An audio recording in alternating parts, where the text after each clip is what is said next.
ಅವಳ ಹೆಸರು ಹೇಳಲ್ಲ, ಅವಳ ಹೆಸರು ಹೇಳಿ ಪೂಜೆನೂ ಮಾಡಲ್ಲ, ಅವಳ ಮುಖದರ್ಶನನೂ ಮಾಡಲ್ಲ, ಅವಳ ಸ್ತೋತ್ರನೂ ನಾನು ಹೇಳಲ್ಲ.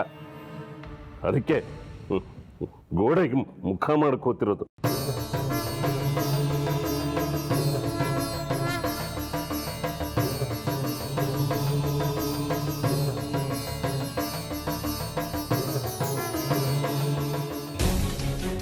ಪಂಚಾಕ್ಷರಿ, ಶಾಸ್ತ್ರಿಗಳೇ, ಮೊದಲು ಅದನ್ನು ತೆಗಿ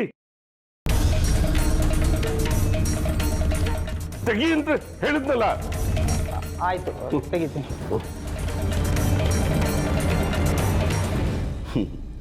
ಗೋಡೆ ಮೇಲಿರೋ ಅಮ್ಮನವ್ರ ಚಿತ್ರಪಟನ ತೆಗ್ಸಾಕ್ಬೋದು, ಆದರೆ ಮನಸ್ಸಿನಲ್ಲಿರೋ ಆ ತಾಯಿ ಚಿತ್ರಪಟನ ತೆಗ್ಸಾಕೋಕ್ಕೆ ಸಾಧ್ಯವೇನ್ರಿ? ಅವಳು ಸರ್ವಾಂತರ್ಯಾಮಿ, ಸಕಲ ಚರಾಚರ ವಸ್ತುಗಳಲ್ಲೂ ಅವಳಿದ್ದಾಳೆ. ಇಲ್ಲ, ನನ್ನಲ್ಲಿಲ್ಲ.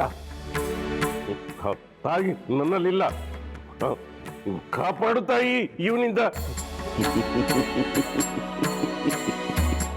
ಆಗೋದಿಲ್ಲ ರೀ ಶಾಸ್ತ್ರಿಗಳೇ, ಆಗೋದಿಲ್ಲ.